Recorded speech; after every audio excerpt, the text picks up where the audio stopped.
In the past two videos, we've covered the categorization of strings and numbers. However, the reasoning behind them is really to teach the fundamental concepts such as number, describe, and even chain ifs. In today's video, I'll show you a much simpler and effective way by using data lookups.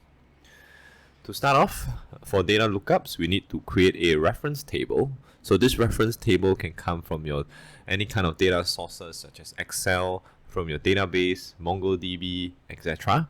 But for the purpose of keeping this tutorial simple, I've included in the description below the JSON records. So to start off, let's just create an exercise 4 reference table. Okay, so this is where our JSON record will be in. Again, you can use your existing references from Excel or MongoDB that you have imported into. Just paste in the JSON record from the description below of this video into this JSON record step. Okay, so just to run a test, so you have number, okay, operator, and also the category, so a description of the resulting range. And finally, we have the default, which is anything that's above this 50 will be deemed as critical. So the next step is to actually create our usual chain, which is exercise 4, check rules in chain.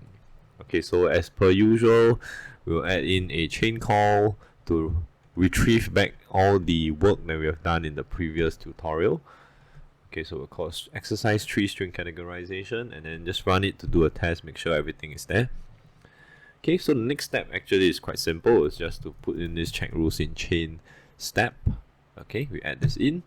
Okay, and then we will want to look into this information panel, okay, to see what are the requirements, because there is actually 3 very important requirements to fulfill. The first one is to have an operator, which we already have. The second is to have the field called value. Okay, so if you don't have this field called value, you need to create it or rename it. And finally, the result. So if there is a match, what is the output that we want? So let's hop back over to the reference table again. Okay, so if you look at this, we have number and we have category. So to fix this, we just need to go into rename fields. Okay, so we add 2 of this. So we'll change number to value. Okay, and the next one, we'll change category to result. Okay, so now if we run this, okay, we see that this aligns with the requirements from check rules in chain, which says that you need 3 fields: operator, value, and result. Do note that this might be case sensitive. So what we'll do next is to reference back the rules. Okay, so we'll do the test field. So test field is on number of cases. Okay, so the rules chain is from what we've just created, which is reference table. And finally, where do you want to output the results? So results, let's just retain the original name, which is category.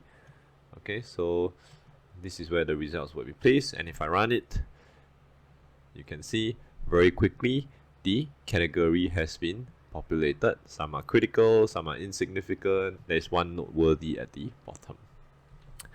Okay, so this covers the usage of numbers. Now obviously you can use this for strings as well. You can go and experiment with the different types of operators.